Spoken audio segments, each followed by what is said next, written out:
Hello, ladies and gentlemen, and welcome to another episode of Footprints, but not just any episode. This is episode 50 for me. And joining me today is a gentleman who needs no introduction, but I'm going to give you one.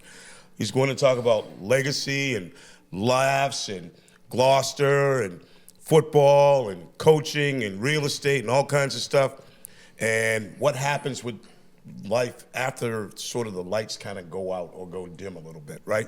So now and then, ladies and gentlemen, you meet someone whose story kind of reminds you that success isn't always loud, but it's really lasts a long time. And today's guest grew up in Gloucester, and he walked the halls of Gloucester High School and also competed on the field. He pushed himself beyond what most people thought was possible. And along the way, ladies and gentlemen, he set some records that decades later still stand. That's amazing to me. They haven't been touched. What's interesting is that if you ask this guy about those numbers, he won't really tell you about that. He won't lead with stats. He'll tell you more about the people that he's been involved with, the coaches, the teammates, and the community that he's all about. So after sports, when the lights did kind of go dim a little bit and the crowds kind of disappeared, he did what other leaders really do, and he just adapted to his situation. He built a career rooted in trust, accountability, and consistency, kind of just like how he coaches. And for 25 years, he was an appraiser, and 10 years, ladies and gentlemen, as a realtor. He's made a living helping people make some of the biggest decisions and life choices they ever had to make. And he uses it and does it with quiet reliability and integrity. And we're also going to talk a little bit about his core values, which we talked about earlier. Yeah. All right. And maybe most importantly, ladies and gentlemen, he never left the next generation behind. What did he do? He started coaching youth football and basketball. He did that. He poured his experience back into those kids who may now, they don't really remember the wins and losses of the record, but what do? They remember the coach that really kind of set them on the path to their journey, right? So this episode isn't just about athletics. It's about transition. It's about redefining yourself, ladies and gentlemen. When one chapter kind of closes, it's about leaving footprints that last longer than the trophies. And ladies and gentlemen, welcome to episode 50 of Footprints. This is Footprints, and this is my friend, Brian Carey. I've known Brian for a long time, but Brian, welcome to the show. Thanks, Tony. It's a pleasure to be here. I appreciate you having me. That's a big build-up for you right there. I know. I hope I can live up to it. I'm sure you can. So now I'm going to ask you, tell us something about yourself, Brian, that nobody knows. Could be kind of quirky, could be kind of funny. Something that nobody knows. Well, I hate black olives. Oh. Okay. Ladies and gentlemen, you heard it here first. Well, he hates black olives. Well, beyond that, what I've found is that now that I'm old enough to recognize it, I have a very expansive feeling toward humanity and compassion. Okay. And I think the older I get, the more sensitive I get, and it just becomes more more obvious to me, and right. And I appreciate a platform on which I can exercise that. I love it. Yeah. So, ladies and gentlemen, you heard it here first. Black olives, don't give any to Brian. None. He's not going to have it. Nope. All right. Tell us a little bit about your family and your parents. Tell us about the footprints your dad and your mom left on you. Well, my parents had 4 of us by the time they were 20. Wow. Yeah, so How it about was that? Back in the 60s in Woburn, and it was a very blue-collar environment, My mom was home with us, and Dad was up and out early, and he just instilled an incredible work ethic. And my mother, too. That I would say primarily is the biggest thing that I got from my parents, is this never say die work ethic. Yeah. It's just like that's why you play sports too. Oh yeah, we right? love to grind it out, until we'll die on that hill. 100%, no doubt about it. Now, Brian has children. How many children do you have? I have 2 boys, 33 and 20, Trevor How about and that? Nicholas, who I believe you know. Of course I do. Yep. Good friends with your son. Mm-hmm.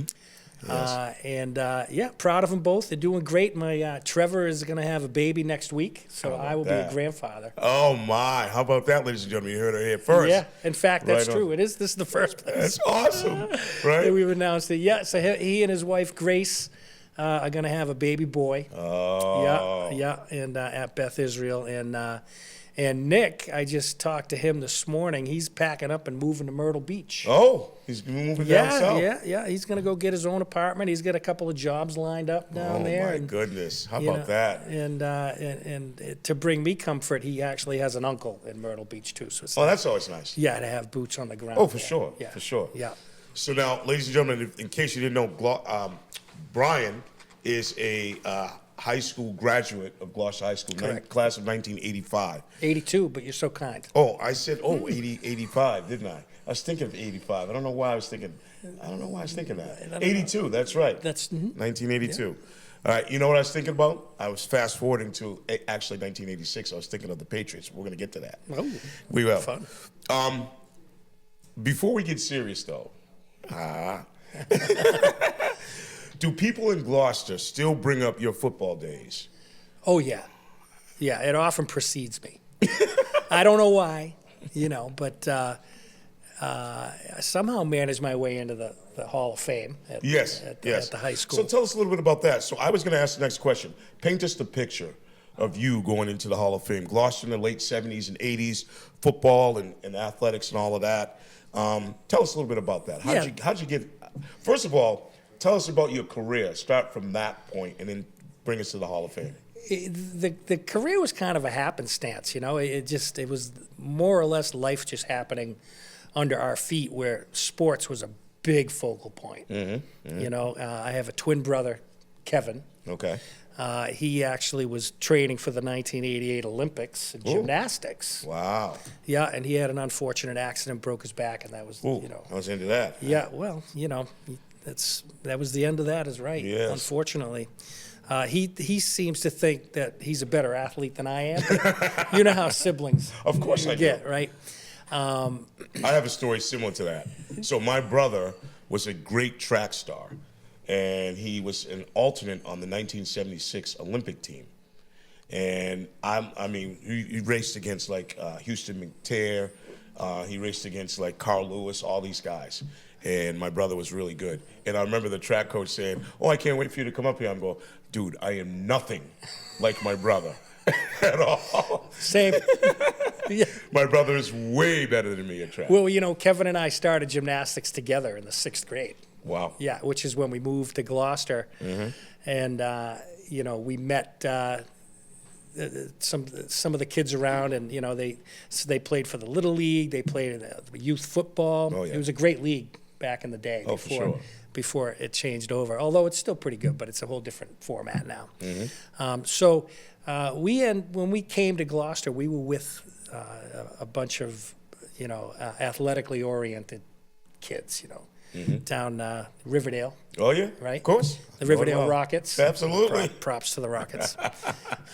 We won a title. Mm-hmm. But it was always about sports. Mm-hmm. So it kind of just came naturally. Like when we got to the school, junior high and high school, it was just automatic. Like, well, okay, it's September, we're playing football. All right, it's December, we're playing hoop. Spring rolls around. Well, okay, it's baseball season. Yeah. And so I was a 3-sport guy. My brother had gymnastics, and he went that direction. Mm-hmm. But he was also a talented athlete. He could have done any of those sports as well. So it just sports was just always in our fabric. Well, you grew up in Gloucester. Of course. Same thing. Course. It's a big. So it's interesting you said that. Like, I grew up in South Weymouth till I was 18, but then I met my lovely wife, and she's from Gloucester, and Courtney. she's lived in Gloucester Hi, all Courtney. her life. Hi, hon. Hi, Court. And she lived there all her life, and I've spent more than half my life in Gloucester. So you're right, I did grow up there. But yeah. And just for those people who are listening that are from Gloucester or in that area, Brian mentioned football. Little like Riverdale Rockets. So it was Pee Wee football was a big thing back in the day. Yeah. Right? We had the Tigers, the Rockets, right? The Falcons, Manchester Hornets. the Vikings. Right? The Vikings. All those little And the beautiful part about it, be honest, is those kids used to beat up on each other, right? In Pee Wee football. And then you go to the high school and it was one really good team, right? Because all those kids played against each other. So it's a beautiful thing. Which of the 6 quarterbacks is going to be the quarterback? Exactly. So it was very competitive coming out of that league into the high school. And, no doubt. Although Gloucester youth football was a good idea. It was a good idea. Yeah. And it needed to happen. Yep. And so we're glad it did. Tell us one GHS moment that still sticks with you today. That's easy. Terry Silva's first game. Oh, okay. Yep. And you might laugh, but I remember my stats that day. Of course. Well, it was in the Globe and the whole thing, and I didn't play a lot of running back. And I got the ball 12 times for $192. Wow. And 2 touchdowns. Yeah. Hello. And it was against Saugus, okay? And so when the game ended, we were in the locker room, and so Coach Silva hands me the ball. And knowing it was his first win, I gave it back to him. Oh, look at that. So, and of course, he's a real sentimental guy, so we got a couple tears out of him, which was kind of fun, and everybody went nuts. So that to me is a memory that I will never forget. That's the first one that always pops up when you talk about Gloucester sports. That's awesome. That's awesome. Yeah. Ladies and gentlemen, you heard it here first. Yeah. And if you like our content, please subscribe to BevCam right here on YouTube. Don't forget, we're also on Spotify as well as Apple Podcasts. We're on every place else where you get your podcasts. Please check us out. Great setup. All right. Now, what did coaches or teammates see in you that you necessarily didn't see in yourself at that time? Well, I'm a grinder, and I really didn't lead per se. But, I was definitely there early, and I stayed late. Yeah, no doubt. And I did a lot of work on my own, that little hill over at O'Malley. I was over there at 6 a.m. Yeah, running. On my own, doing hills. Now, did you hear that? You future athletes on his own. Didn't wait for anybody to tell him. He got up, worked himself into the person that you see he is today. Well, and that's the work ethic I owe to my parents. Those are the footprints right there. Yeah, and you don't get to the next level without doing something on your own. Yeah. You're always with the team, and you'll get workout assignments from the coaches and everything, but until you're out there on your own, putting in the extra effort, that's the difference. No question. It is the difference. Well, that's what got you to AIC. Yep. Ladies and gentlemen, we're going to talk about that. Yep. So he went from Gloucester High School football, being the big man on campus. Yeah, something, right? I'll go back for a second. All right. So I was captain. Oh, okay. Not to blow my horn, because there were 3 of us, co-captains, right. Bobby Wadsworth and Tom McCann. Of course. Right? So 40 years to the day, my son Nick is the captain of the football team. How about that? Right? And they played Saugus, and he got the game ball. Wow. How great is that? That's a little freaky, right? Yeah, it is. It is. So I just had to point that out. It's like connect the dots a little bit. And it was surreal when they were handing him the game ball, and I knew he had a good game. Yeah. He's at quarterback, and just to the day against Saugus, and the game ball was pretty extraordinary. That is awesome. Yeah. Oh, yeah. my. That was fun to watch. Ladies and gentlemen, talk about weird. Yeah. It was crazy. All right, so tell us a little bit about AIC, 1983 to 1987. You played there, right? Yeah, I didn't really get recruited too big. Who was your roommate? Don Rennie was his Rennie. name. He was a running back out of Lawrence. Okay. And he left in November with a broken heart for his high school girlfriend. I hope you're not listening, Donnie. Sorry about that. And so then I was alone in the same dorm room for all my 4.5 years. Yeah. And this will tell you that of the sign of the times, that I was across the hall from the payphone next door to the bathroom, so it was perfect. That's perfect. So, ladies and gentlemen, in case you don't know, payphones, those are the things you used to put money in to call home if you needed to, or anybody else. They don't exist nowadays. Everybody has a cell phone, right? But payphone that was the deal. That was the house phone. Right I believe you mentioned Mario Ellie went to AIC. That's is right. That correct? His nickname was Z. Uh-huh. I still haven't figured out why. But I played a lot of basketball with him over at that gym, and he actually lived across the hall from me. Okay. For a little bit, and always knew he was a baller. And then when he just ever showed up in the NBA, I was How about that? I was blown away. Couldn't have been more proud, and to a nicer guy too. Yeah, for sure. Yeah. Z was. We were buddies. We hung out quite a bit. I love it. Back in. So AIC. think about this for a second. You became the all-time leading receiver in 1988 or 86. 86. Yeah. Right? 86. And it still stands today. All-time Yeah. leading receiver. Yeah. Tell us, Yeah. when did you realize, this is kind of special? Well, actually, my freshman year, the very first game, just there was a feeling that came about. It was a beautiful day. The bleachers were full, and I'm just like, whoa, this is where it all begins. So I had I was kind of introspective that day for a young lad. Yeah. But when, as time wore on, I just started accumulating my catches and receptions over the years. And my junior year, I broke it up at Plymouth State against Joe Dudek, by the way. Oh, yeah, no kidding. Yeah. I like that. Yeah, and incidentally, when they came and played us, we held them to 42 yards. I just want to put that on record right there, because he was a Heisman hopeful, right? All right. Yeah. So I broke the record up at Plymouth State, and the following week, I still had practically the whole season ahead. They stopped the game at halftime to recognize that I broke the record. Wow. And I'm sitting there thinking, wow, I got a whole rest of the season to go here. I think I'm going to be able to shatter this thing. And wouldn't you know, I guess that makes it 40 years. Imagine this that. year. Yeah. 40 years. So imagine having a footprint, ladies and gentlemen, like this gentleman has. 40 years of a record standing that he did way back in the day that no one has been able to touch. Yeah, but I also want to go on record as saying we ran the wing tee, which you know well. Of course. Yeah. Absolutely. It's a very basic offense, and the quarterback does not get back where he belongs, and I don't get the ball thrown to me without all 11 guys of course. chipping in. So that 40-year record, that was a great team that we had. Yeah, no doubt. And I'm really proud of those guys, and that record is a reflection of all 11 guys. Yeah, no doubt. It's 100%. Yeah, no doubt. And that got you to the NFL a little bit. Now let's talk a little bit about this.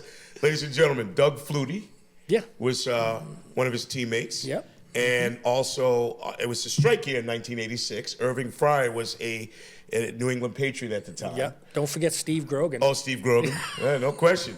Those are all those guys, right, back in the day. Tell us what Doug Flutie threw to you. Well, just a little 25-yard touchdown. And it was a double post. How about that? A little double move. Yeah, Uh-huh. yeah. And I almost dropped it.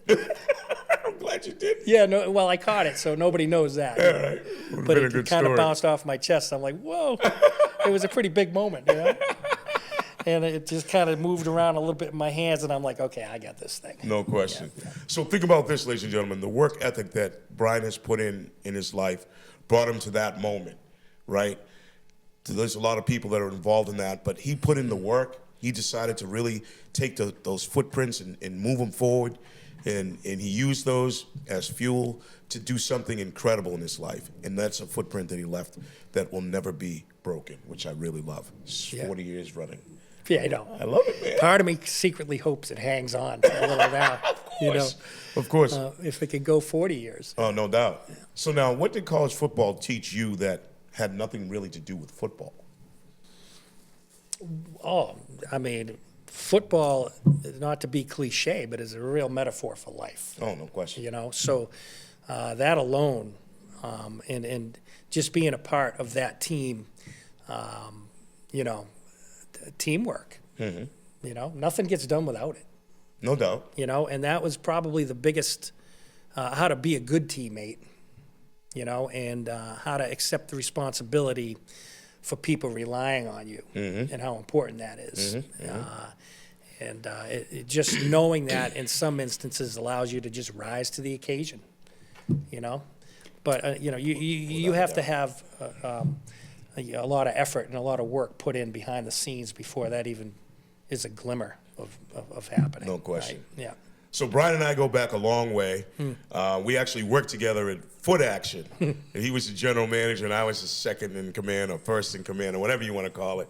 And we used to have a lot of fun. We had a great crew. Oh yeah, back fun. in the day, Real our fun. crew was tremendous. Yeah. At one point, I think. Speaking of teammates, right? Yes. Yeah, we ran a good ship. We ran a great ship. Yep. Now, think about this for a second. I think maybe we were first or second in shrink in terms of that. Because our team was so tight. I'm going to say first. I tell you, we were pretty good. Yeah. we were in a pretty good ship. In a tough store. Oh, no question. Yeah. It was a tough store. So, I mean, Brian has switched gears a lot and adapted. So have I now in education. 25 years as an appraiser, he was.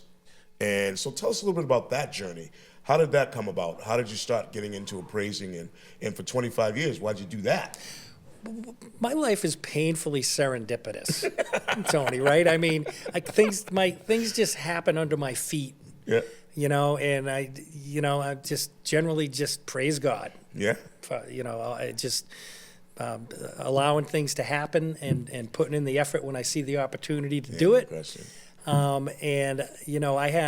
was a single dad in 90 something. And I was in retail with you, and there's no time. Right. You're in there a lot. You're in there a lot. You know, and I was not seeing too much of my son at the time. In an instant, I was an appraiser because a friend of mine had an appraisal company, and back then you just applied for your license and you got it, and you started appraising. It's a lot different now with guidelines. A lot more regulations. Oh boy, and things, yeah. When the right. crash in 07, a lot of things changed, and so there's a lot of guidelines. So that just was by necessity to try to find something where I could make my own schedule, and it was very effective. I set my own appointments. I work right out of the house. And so it ended up being the right move, which led to where I am now as a realtor. Nice. How about that? Yeah. So who saw that coming? Nobody. Not me. Yeah. Especially not me. That's what I mean by the serendipitous part of it is like, you just a lot of stuff I just leave in God's hands, to be honest. Exactly. With you, Tony, and it gets delivered with a little bit of faith. No question. You got to have that, right? A Yep. little karma, a little spice it up a little bit, and just follow those rules. Do the right thing. Oh, of course. Yeah. Of course. Yeah. 10 years as a realtor, right? So any house you've ever walked into and just said, nope. Well, let's get back to the appraisal end of it. I would, in the realty business, I would never say no. Yeah. That's right. There's always a way. You got to figure it out. You do have to. There's a lot of figure it out, figuring out. right? Yeah. You do have to do a lot of problem solving and thinking on your feet. Human relations is a big one. And it's very relative to us right now. With your podcast. Oh, for sure. For sure. How you deal with other people, how you treat other people. Yeah. Being a good teammate. Yeah. Well, you got to have those footprints anyway. You got to have those core values that we talked about. Are we going to get back to that? Yes, we are. We are going to talk a little bit about that. So when Brian and I worked together, we had a district manager, and Mike Avilas. Yeah. He came over from Foster Grant. He did indeed. Yeah. And Mike had a lot to do with where I am today and Same. where Brian is today. Yeah. And it was so brief too, right? It was brief, but the impact of it. Yeah, I didn't know he hit you like that either. Yeah, he hit me. Yeah. He hit me with it. I'm glad to hear that. And it was wonderful because at some point you're searching, right? When you're younger, you don't know really what's going to happen. And then someone comes into your life and they give you these values, these things to go by. And you're like, oh my gosh, I never looked at it like that. And then all of a sudden you start to re-examine it and you put it into action in your life. No doubt. And it starts to happen for you. It works. Oh my gosh, it's amazing. Yeah. right? And those footprints were put on me way back when Mike was there, and it was nice to see that he had that in him to be able to transfer that to us. And he did, and you don't know when that person's coming. No. Because if anything, we were cynical.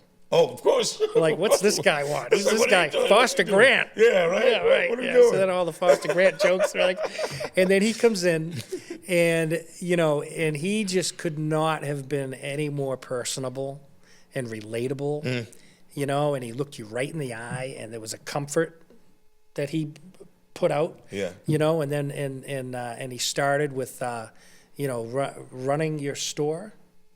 But having balance, spending time with your family, he put above all else. And you got to think about this. This is retail. You're there 50, 60, 70 hours sometimes a week, right? And here's a guy preaching, you got to think about your family. You got to think about yourself. You got to think about your well-being. You got to think about, that generally doesn't happen. You don't generally get a manager that has that type of interest in the employees. Yeah, we're like, right? What, we get time off? Exactly.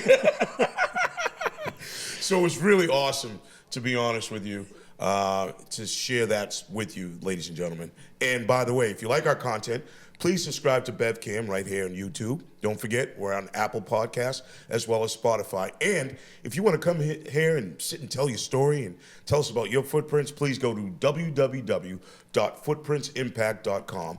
Fill out the guest form, and then come tell us your story. It'll be great. Trust me. It's a lot of fun. Oh, it is. It is indeed. All right. Biggest misconception about what you do for a living. What do you think that is? Well, are there any realtors listening? There might be. The biggest misconception? I don't know if there is any, to be honest with you. Okay. I mean, I've met realtors that are terrific. Okay. And in any line of business, you're going to run into people that are not so terrific. Yeah, it's true. And that's true. You're right. Yeah, and I digress back to the core values, and Mike's core values. It was honesty, integrity, leadership, judgment, and there was one more. Oh, I can't think of it. Shame on me. I know. Right? I know. Well, it became a litmus test for me. Right. Right?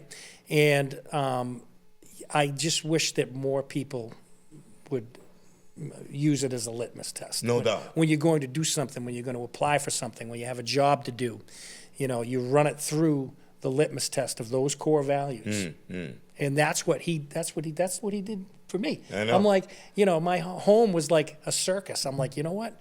I'm going to run it like the store. Yeah, why not? Right? Yep. Why not? So my kids are like, Dad, what's this? I go, that's a write-up. I'm just kidding. You're on probation. That's right. Double secret. But indeed. that was, I don't know if there's any preconceived notions. I can't speak to that, but for myself, I can, and it just always goes back to those core values, Tony. It does. 100%. It does. 100%. I agree with you. 1,000%. Yeah, I'm so thankful for Mike. We ought to find him. Yeah, well, no, we should look him up. He'd and be have proud, wouldn't he? Yeah, he would. He definitely would be. There's no question. Yeah. Yeah. So tell me, you coach youth sports for a little bit, football and basketball. What do you remember most about that? Oh, having fun with the kids. Yeah. Teaching lessons, the easy, fundamental lessons. No doubt. But letting you can't do that, or you must do this. Have you tried this? Honor your mother. That's a big one. Fundamentals. That's a big one. Yeah, and I really miss that, and I miss getting a rise out of them and having them be happy to be there in the environment. Teaching them the difference of what when it's time to put the foot down and get the work done, and it's very fulfilling. Where of course, you've been a youth coach forever. Before me, yeah. Yes, long The time. kids, I coached all my sons. You coached my kid, I think. Yeah, I did. Yeah. In fact, it was an AAU championship, if I'm not mistaken. I think we won it. Yes, you did. Mike's son was on that team. That's right. Yeah, that's a reflection of the coaching. Absolutely, 100%. Yeah. For me, sports galvanizes people, not only the coaches, but parents, can see their kids achieve something that they didn't think that was possible. And it's a beautiful thing to watch a kid transform, to be able to do something that he couldn't do 3 months, 4 months ago. Now all of a sudden he's doing it. And for me, being part of that process is so fulfilling, to watch a kid go, oh my gosh, and the light bulb comes on. Oh, That's they why arrive. I teach. Yeah. Right? Yeah. Because it's the same thing. Yeah. It's like the light bulb comes on. You know, you throw out a lesson and the kid doesn't quite understand it, and then you kind of break it down and give it to them in little pieces, and all of a sudden they're like, oh yeah, I get that, Mr. Davis. Thank you very much for that. Yeah. You know what I mean? Yep. It's a beautiful thing. Growth is wonderful. It's fulfilling. Yes. Yeah, with these kids. Yeah. Oh, 100%. Give us a moment where you thought appraising a realtor or real estate was never going to happen for you. Give us a moment where you thought, oh my gosh, I'm doing this, but I don't know if this is really going to be sustainable. It happened in the appraisal industry, which is why I ended up getting my realtor license. Oh, okay. Because the fees didn't increase with the standard of living over time, and the appraisal industry doesn't really have any advocacy. We kind of need a union. Yeah. In a sense, or My goodness, or yes. some kind of advocacy to keep it to a living wage.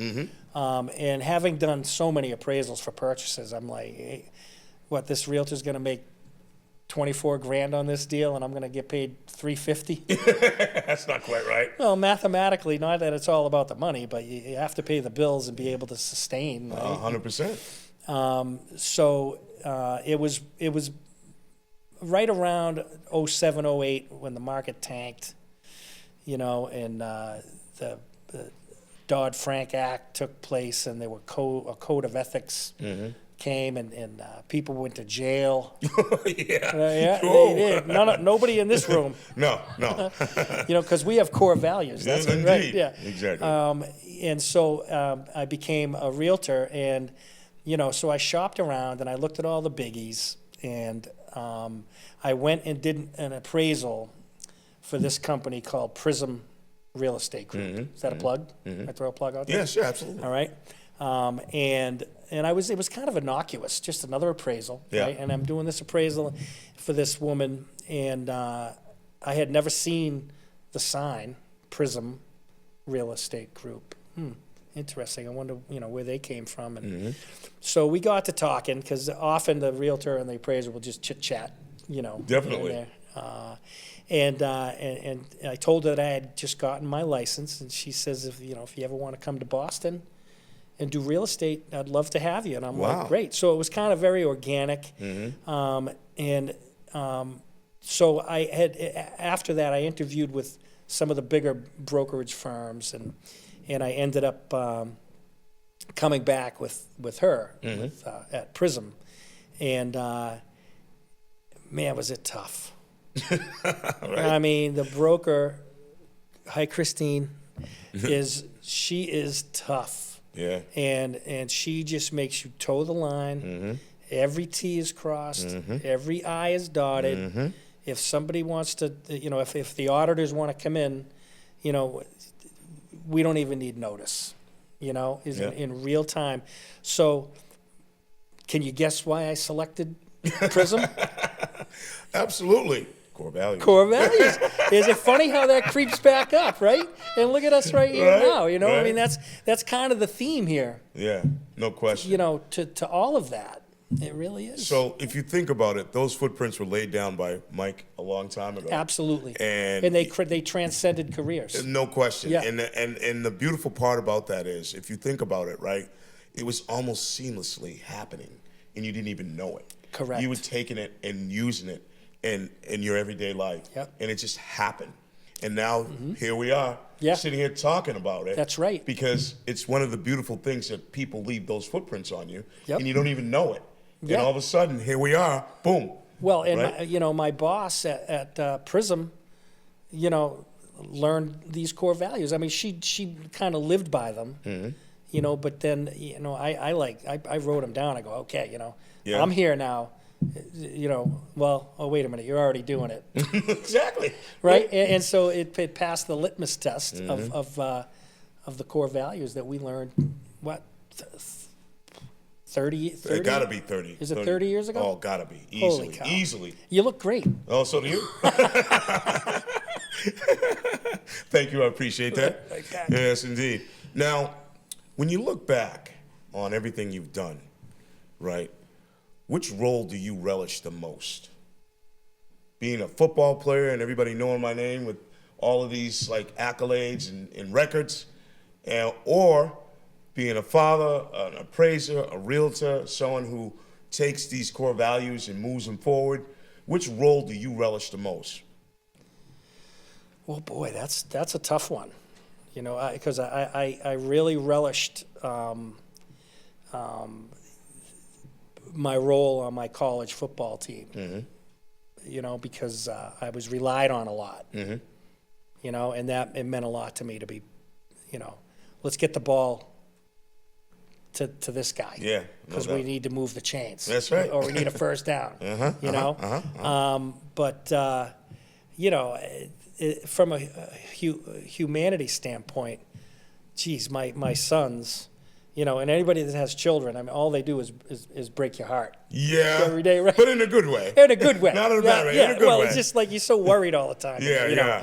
And just to see the young men that they've become, you know, it's amazing. I just try to make sure that they're better than I am or was. Yeah, and that's the goal of parents, right? Yeah. I mean, I have 7 children, ladies and gentlemen. How you doing? Yeah, all great kids. 4 boys Yeah. and 3 girls. Yeah. And we talked earlier about his son Nicholas and my son Ashton are very, very good friends. Tight. Yep. Very tight, and I'm very happy about that. Yeah. That fact. Yeah. And boys. And sports transcends not only you know, like color, but transcends just being a great individual in general. Like Yeah. you have those characteristics. And a lot of times you're like, you know, you say kids will say, oh, I'll give you the shirt off my back, but that's not necessarily true a lot of kids. Yeah. But ours, I think These would kids, do oh that. yeah, I'm so impressed with these kids Yeah. and their loyalty to each other and Yeah. you know, they're all in No question. together that, you know, and there's a bunch of them. Yeah, there is. There's a bunch of them. There is and indeed. they're all real good kids. But I would be remiss if I didn't mention Karen. Okay. Yep. You know, I was alone with both my boys, and they're, you know, Dad, you got to get back out there. You gotta get back out there. Yeah, indeed. and I'm like, well, I don't know. It's pretty peaceful. Yeah, it's pretty good You right know, now. and that's no knock on anybody. I was just, you know, apprehensive, and they kind of nudged me a little bit, and and truly, I met Karen, and I just didn't think it was possible to you know, to love somebody like that, let alone fall in love again. So, Yeah, how about that, huh? yeah, I didn't see that coming either. Right, you it know. worked out, right? I The was breadcrumbs were 53. there and you just Yeah. followed it. So I owe that. That's the humanity part of it. So, you know, between, you know, Karen and her daughters, Sydney and Alex, are you know, very important to me, and Nick and Trev, how they've become. So, you know, the family has always been really important to me. Of course. You know. Of course. But so you say you're relishing all the roles that you actually have, all the hats you're wearing. I like it. Did I just not come down on one No, side no. of the fence? No, I there? like that. No, you didn't, but that's okay. Well, you know, you think about what's important. A lot of things are important. Of course. You know, but at the end of the day, it's all about the relationships, right? Oh, 100%. Like my relationship with my teammates, you know, it felt really good to be relied upon. You know, my relationship with my sons, it's starting to show the fruits of my labor. Absolutely. You know, always talking to them and communicating with them, and then Karen, forget about it. I mean, Yeah, right. There you go. That was putting the gravy on right there. Yeah. Oh my gosh. So now, having said all of that, who left the biggest footprint on you? Coaches, teammates, Mike Aviles. family? Mike Aviles. I can't believe it. You know, I mean, I've had some great coaches. Swinson, Coach Swinson, who we unfortunately lost. R.I.P. for So I was Coach in Greg 8th Swinson. grade. He was the first coach for the high school that we met, and you know, we're down at. We look like the Bad News Bears because we had an 8th grade football team at O'Malley, right? So you had the Vikings, you had the Rockets, you had the Tigers. You know, they're all on the same field together. You didn't know if they were going to like gel or the fight was going to break out, right? And So then Greg Swinson comes driving up in his blue, the blue Bronco. Oh, yeah. Right? Oh, yeah. And this guy, he is just, he's like, He just commands it. oh my God. Right? Yeah. He's big and strong, and Yeah. he came walking out, and he couldn't have been any sweeter. And he was so honest with us, and he was, strength and conditioning. He was looking over us up in the weight room, and he always found a way to keep it a little bit light. Yeah. And that kind of set the tone, at least for my teammates and I, for going into high school. But as far as the lasting impact, all my coaches had an impact. But that experience where I learned the core values. Core values, baby. It always comes back to that. Yeah. It's interesting how that works, right? That's just kind of like just a lever in your life where it just kind of lifts everything up, right? Yeah. Mm-hmm. It's just always there. Yeah. So now, how do you define success now versus when you were, say, 21? Oh, boy. 21, I just wanted to get in the end zone, right? But now it's all about my relationships. It's my kids, how they're doing. Yeah. What they're doing. It's staying involved. Oh, no doubt. Yeah. In fact, I'm going to have to pick a grandpa name. Yes, you are. Right? For Trevor's upcoming son. It's going to be awesome. Yeah. I'm telling you right now, it's going to be awesome. Oh, I can't wait. All right, so now, what advice would you give a GHS athlete that's maybe listening to the podcast right now and they're kind of worried about what comes next after sports? What advice would you give to them? Well, stick to a strict set of core values. For sure. It's if they're the right values, you should be able to plug them in anywhere. No doubt. Right? If you want to rise above, you've got to take some extra time on your own. Oh, and do some extra. Ladies and gentlemen, I hope you're listening to this because this is really true. It is with true. Everything you do in life. Yep, and I've seen some athletes do it. And one of them is reaping the benefits. He was a Pingree kid, and he's now playing ball down south, right? Oh, who's that? That would be football. Yep. Yeah, I don't know if I could really throw out any names, but you know who he is. He's a friend of our boys, and he was always doing the extra. Oh, we love that. Yeah. We love doing the extra. He's big and strong and has the tools. Well, that's the thing. If you're big and strong and have the tools, ladies and gentlemen, you can get it done. We love it, and that's what it is. Oh, of course. Yeah. He's, ladies and gentlemen, I think it's Jaden Del Torchio. That's correct. That's what it is, right? Yeah, I didn't want to exploit. Yeah. But yeah, you're right, Jaden Del Torchio. Yeah. In fact, I think he's doing a lot of things right now. Yeah. But I'm happy for him in his journey. Yeah. I think he's going to get it together. He puts in the work. He does indeed. Yeah, and he just as he matures, hopefully, because he has the tools. He does to show up. And hey, listen, we're rooting for you. Love you, and Jaden. If we can do anything for you, trust me, we'll be there for you, Jaden. Yeah. Rapid fire questions, really quick. Favorite Gloucester memory? My favorite Gloucester memory would be Fiesta. The too many fiestas.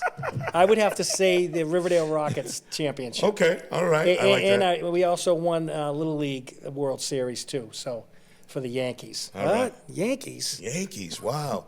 Favorite coach or coaches? Favorite coach or coaches? Well, Greg Swinson. Swinson, for sure. Yeah. Joe Belanti was a lot of fun. Oh, I love Joe. Yeah. He actually wrote my letter of recommendation for college. I think think very highly of Coach Belanti. We love that. Yeah. Who left the biggest footprint on you?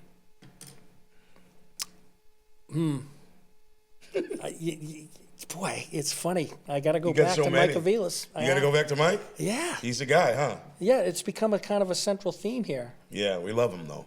We got to find you, Mike. That's hopefully how important you'll it tune is, in and you'll come and sit with us on the show, and we'll have a great conversation about how you impacted us as individuals. Yeah. It'll be awesome. Yep. Hardest position to play, wide receiver or realtor? Realtor. For sure, right? You're always dodging and trying to figure things out. Well, you juggling just, this or that. when and in the other doubt, thing, you right? can just run somebody over. You can't. One word that defines success now. Work. Work, indeed. And I mean the extra work. Oh, for sure. Yeah. Friday night lights or Sunday open houses?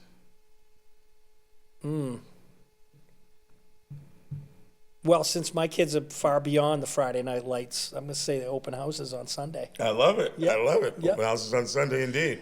Not to cross in the fall, though. You have to be sure you're home in time for Pat's kickoff. Oh, absolutely. Without a doubt. Yeah. One word teammates would use to describe you at this moment. Oh, boy. You'd have to ask them. Big dog, You'd I have would to ask say. them. BMC, big man on campus. I miss my teammates terribly. Yeah, And no doubt. In fact, we get together every June up in our 85 team was voted the best team in our college, in the history of the college. Wow. Yeah, which is the school is 125 years old. That's unbelievable. Yeah, so we're proud of that, and I'm proud of my teammates. So that was the one thing you miss about playing, I would imagine, is just your teammates in general. Absolutely. Right? We had a Right. great culture, and there's most of us still get together up there in June. I love it. One thing you don't miss. Injuries. Injuries. Injuries, indeed. You can relate, right? Yes, Yeah, I can. yeah. I can relate. And they hurt even more now. Yeah, for sure. Yeah. For sure. When we're a little older. I always say, the older I get, the better I used to be. Absolutely. Right? That's how it goes. Final questions here. Complete this sentence. I want to be remembered for... My humanity. Oh, I like that. Mm-hmm. I like that indeed. Okay. And what footprint are you still trying to leave? You would say. I'd say my overall legacy. Your legacy, indeed. And what would that be? Your Uh, voice. I will let you know in about 30 years. Okay, if like I make that. it.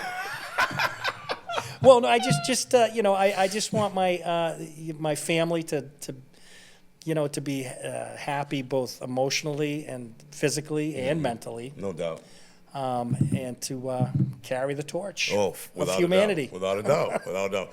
Ladies and gentlemen, if you like our content, please subscribe to BevCam. Don't forget, we're also on Spotify as well as Apple Podcasts. And if you want to come tell us your story, please go to www.footprintsimpact.com, fill out the guest form, and boom, you're here telling us your story. Check this out. What stays with me after this conversation, ladies and gentlemen, isn't about the accomplishments of this man. It's the consistency and the core values we talked about. Records can stand for decades, but character stands for a lifetime. What you heard today is a reminder that these lessons learned in sports, discipline, resiliency, showing up when it's hard, don't expire when the season ends, right? They just get repurposed, which I really love. Brian's story is proof that success isn't about clinging to who you were, but committing to who you're becoming, which I think is the biggest thing, right? Athletes to professionals, all these guys, player to coach, individual achievements, all that stuff, and the community impact, Brian has had a hand in, okay? And that's the real footprint right here, ladies and gentlemen. Not the one that's sort of etched in the record books, but the one left on people, which is really important, okay? On kids who needed guidance at that particular time, in a city that shaped him, as well as me, on a career built on trust. So if you're listening, and hopefully you were, or even watching, and you're wondering what comes next for you after high school or after any other job or after sports or after a setback, let this be a reminder to everyone who's listening. Your best chapter doesn't have to look like the first one. It just has to be completed by you the way you want it to be, okay? Thanks for listening to Footprints. Again, I'm Anthony Davis, an educator at BHS. It's been my pleasure to sit down today with my guy, Brian Carey, and I always leave you with this question. Who left a footprint on you? And more importantly, what are you going to do with it? I'll see you next time. Bye-bye.